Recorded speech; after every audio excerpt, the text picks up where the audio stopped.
In the summer of 2010, a man in a green SUV was driving through Flint, Michigan, asking strangers for help. Some pointed him in the right direction. Others leaned in closer to hear him better. What happened next turned an entire city's streets into a hunting ground. This is the story of Elias Abuelazam, the Flint Serial Slasher.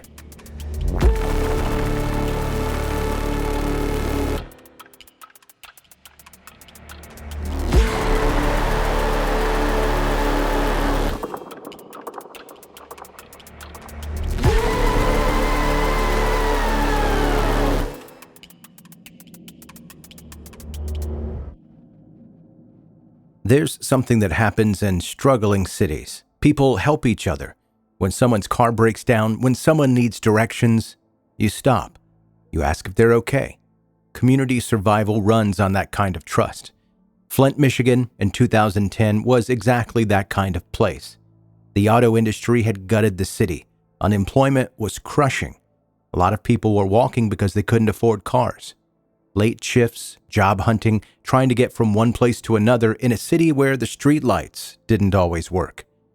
And into that environment came Elias Abuelazam. Between May and August of 2010, Abuelazam drove around Flint in a green Chevy TrailBlazer, pulling up next to men walking alone at night. He'd wave them over. Engine trouble. Can you help me with directions? The things that might make you approach a car window because you're a decent person.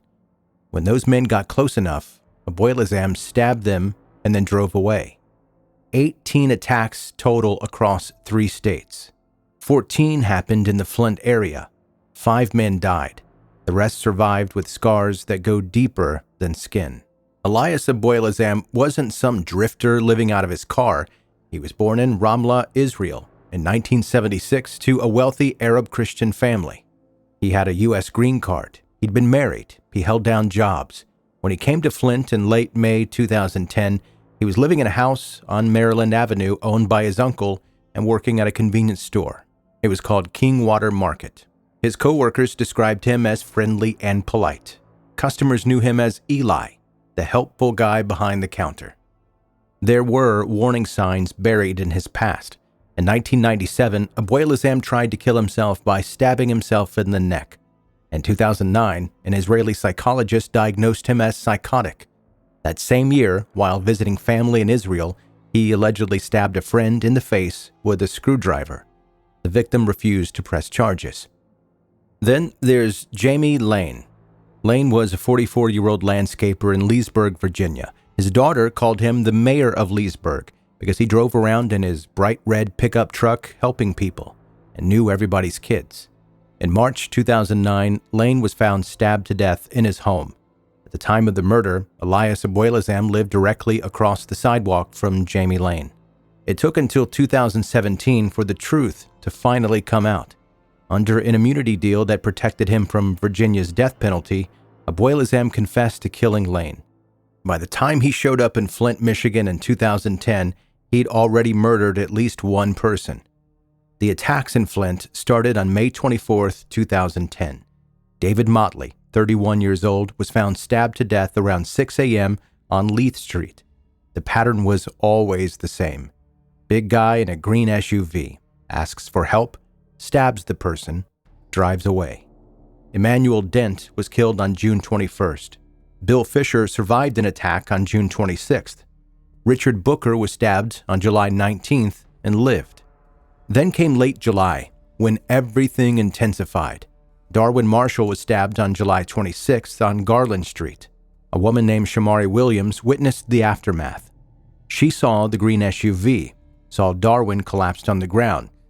Darwin Marshall died. Frank Kellybrew was found dead near a restaurant dumpster on July 30th. He was 60 years old. On August 1st, a 17-year-old kid named Etwin Wilson was walking near Cloverlawn Drive when a green SUV pulled over. The driver asked for directions. Etwin walked closer to help. The driver lunged and stabbed him in the stomach. He survived. And listen to what he said later. Quote, "I think about it when it's dark outside. I think about it every time I see a Jimmy. I'm in a lot of pain still." That's what surviving a random violent attack does to you at 17. It's traumatizing. Then came August 2nd and Arnold Minor. Arnold Minor was 49 years old, a handyman walking on South Saginaw Street in the early morning hours. A police officer found him after midnight, bleeding from 2 stab wounds in his chest and abdomen. In his dying moments, Arnold gave the officer critical information.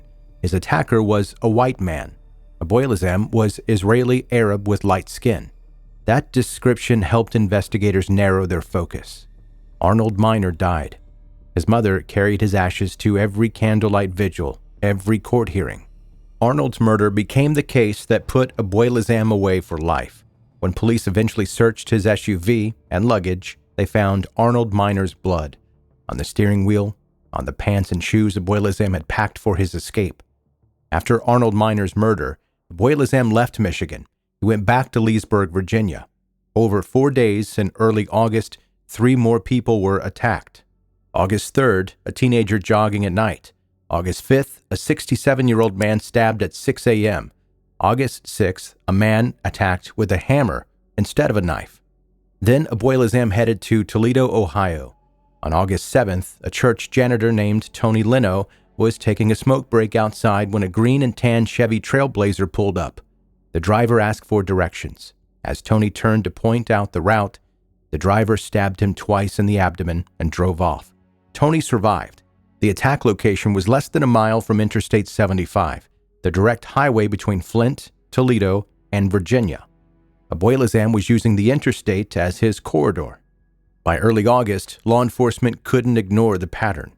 On August 4th, they announced publicly that all these stabbings were, in fact, connected. They released a composite sketch and a description of the vehicle. The break came from Kingwater Market. A woman named Judith, the daughter of one of his co-workers, saw the sketch and the vehicle description on the news. She recognized her dad's co-worker, Eli, and his green SUV. She called the tip hotline. That tip gave investigators exactly what they needed. They discovered Abuelazam had been in Virginia during the Leesburg attacks and was traveling through Ohio when Tony Leno got stabbed. According to police records, Abuelazam's uncle became aware that police were looking for his nephew. Instead of calling authorities, he helped Abuelazam hide his vehicle. Then he drove them to a Detroit area airport and bought him a $3,000 ticket to Tel Aviv, Israel. Police argued this made his uncle, Tony Sawani, an accessory after the fact. He was never charged. After Abuelazam's arrest, Sawani cooperated with investigators.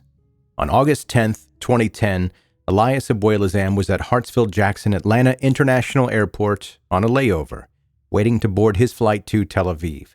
If he'd made it to Israel, extradition would have been nearly impossible. His name was paged over the intercom. Witnesses saw him walking through the terminal, talking on his phone in English and Hebrew.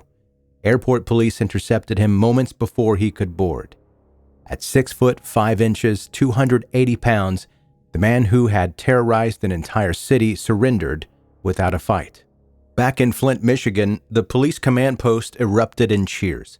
When Abuelazam appeared before a judge in Atlanta, he was given a choice: fight extradition or go back to Michigan immediately.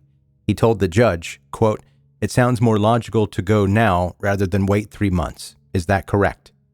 He waived his rights. On August 26, 2010, he was flown back to Michigan. Prosecutor David Layton decided to try the strongest case first: the murder of Arnold Minor. The evidence was overwhelming. Arnold's blood was on the steering wheel, on Abuelazam's clothing. The defense didn't even try to deny Abuelazam killed him. They went with not guilty by reason of insanity. Defense psychiatrist Dr. Norman Miller testified that Abuelazam was a paranoid schizophrenic tortured by bizarre delusions and evil spirits. He pointed to the 1997 suicide attempt, the psychosis diagnosis in Israel. The prosecution dismantled that narrative. They pointed out that a man in the grip of uncontrollable psychosis doesn't maintain a job, doesn't navigate a vehicle across 3 states, use a consistent method to lure victims, and execute a complex international escape plan. Prosecution psychologists testified that while Abuelazam lacked empathy and had a personality disorder, he was legally sane. He understood right from wrong. After 8 days of testimony in May 2012, the jury deliberated for 1 hour. Guilty of first-degree premeditated murder. On June 25, 2012, Elias Abuelazam was sentenced to life in prison without the possibility of parole. After the conviction, Prosecutor Layton made a controversial decision. The remaining charges for the murders of Darwin Mitchell and Frank Killebrew and all the attempted murder charges would be suspended. His reasoning was practical. Michigan doesn't have the death penalty. Abuelazam was already serving the maximum sentence. Additional trials would cost hundreds of thousands of dollars. For the families and survivors, that decision felt incomplete. In 2014, Abuelazam filed a federal lawsuit asking to be deported to Israel to face charges for the 2009 screwdriver attack. The courts dismissed it. Under U.S. law, you complete your sentence before deportation. For someone serving life without parole, that completion date never comes. Elias Abuelazam is still incarcerated in Michigan. He'll die there. The Flint Serial Slasher case shows how predators exploit the basic decency of communities already struggling to survive. Abuelazam understood that the people in Flint helped each other because they had to. He weaponized that kindness. 5 men are dead. 9 survivors carry scars that will never fully heal. Antoine Wilson still has trouble when it's dark outside. Elias Abuelazam is never getting out. The families left behind, the survivors still processing trauma, they're serving their own sentence. One that doesn't come with the possibility of closure. That's the real cost of what happened in Flint in the summer of 2010.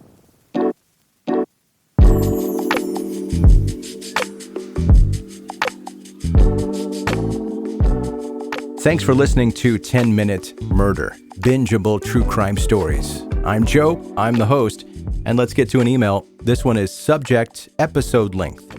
Hi Joe, have you ever thought about making the episodes longer, or is 10 minutes the sweet spot for you? That comes from Aaron in Arizona. Aaron, I'll tell you what, yes, I've definitely thought about that, and in the past, if you look back through the catalog of 10 Minute Murder, I have slipped in a few episodes that are longer than 10 minutes, some that are quite a bit longer than 10 minutes. But it's funny that you mention that because I have created yet another podcast for you to listen to. It's one case, one story, it's Unsolved, and the whole podcast is based on that one case. It's available everywhere that you can get this podcast, I believe. I could be wrong about that, but it's called Moonlight Murders, the Texarkana Phantom Killer. So it's one podcast about the same case, multiple episodes. There's no time limit on each episode, and you can listen to it right now. Moonlight Murders, the Texarkana Phantom Killer. Hey, if you're a brand new listener to the podcast, welcome. Make sure you hit subscribe wherever you're listening right now. Also, like I just mentioned, follow the other podcast, Moonlight Murders, and then the other podcast, 10 Minute Mystery. If you're into what I'm doing here and want to support me, follow all 3 of the podcasts. You can also go to 10minutemurder.com. There you can email me. You can sign up for the weekly newsletter. You can check out the murder blog, among other things there at 10minutemurder.com. If you're an OG listener, I love you. Keep sharing this podcast with your friends and your family. That helps it grow so much, and I really do appreciate it. And that's going to do it. That's your episode for today. Thank you for listening to 10 Minute Murder. See you next time.